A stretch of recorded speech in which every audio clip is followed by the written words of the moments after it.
Depuis ses débuts, il y a plus de 25 ans, le Web est une affaire de pays riches, mais plus pour très longtemps si on se fie à la provenance des internautes. Car selon les prévisions les plus récentes, les citoyens des pays émergents s'apprêtent à arriver massivement en ligne. Mathieu, bonsoir. Bonsoir, Céline. Alors, c'est un marché énorme qui intéresse déjà les géants du Web. C'est une révolution, Céline. Imaginez, on est actuellement environ 3 milliards d'internautes. D'ici 2 ans, c'est 1 milliard de plus. C'est 30 C'est l'équivalent des populations combinées des États-Unis, de l'Indonésie, du Brésil, du Nigeria et du Pakistan. Là. Oui, on a du mal à imaginer, c'est mais énorme. Ces internautes-là vont partager une caractéristique, plusieurs en fait caractéristiques. Ils seront branchés massivement avec des applications mobiles et ils vont avoir accès à Internet par le biais d'immenses réseaux sans fil. Mais le sans-fil, est-ce que c'est pas ça qu'on utilise déjà? Bien, en fait, non.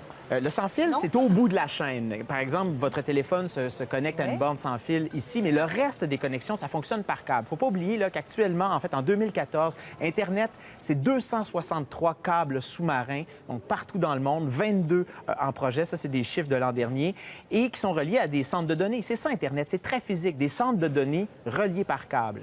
Et donc, c'est cette manière de faire transiter le signal là, qui va être remise en question? Absolument. C'est un grand changement de paradigme parce que là, le filaire, ça coûte très cher, on s'en rend compte sur nos factures.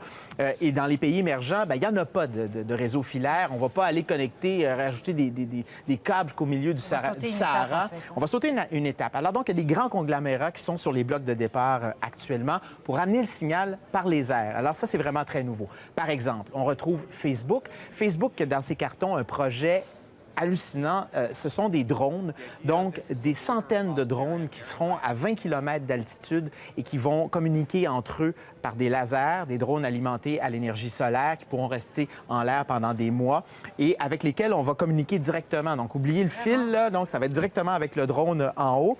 Il y a Google également. Le Google, leur pari, ce sont des ballons. C'est le projet Loon. Alors, imaginez-vous une armée de ballons. C'est des milliers de ballons en haute altitude qui communiquent encore entre eux et qui peuvent changer de direction. Ils sont au courant des vents dominants et quand le ballon sort d'une zone, bien là, il repère un vent et là, il va monter, il va aller chercher un autre courant pour revenir dans la zone. Ça, c'est le projet de Google. Google fait aussi partie d'un conglomérat qui veut mettre des satellites par dizaines en orbite. Il y en a déjà 12. C'est le conglomérat O3B.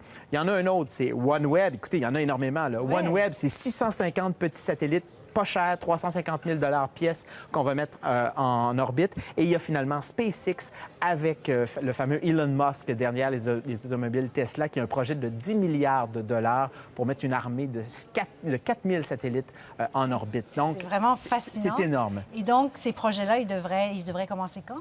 Bien, ils sont déjà en train d'être mis en service. C'est un horizon de 5 ans. Et tout ça, bien, pour aller chercher cette fabuleuse manne. Imaginez des domaines dans la haute technologie où on a des taux de croissance de 30 sur 2 ans. Il n'y en a pas. Alors, c'est pour ça que ces gens-là sont là. C'est un formidable marché. Ce pas des philanthropes. Hein. Ça va changer la vie. Ça va changer la vie de bien des gens. Et la nôtre gens. aussi. On sera en minorité très bientôt, l'Occident, en ligne.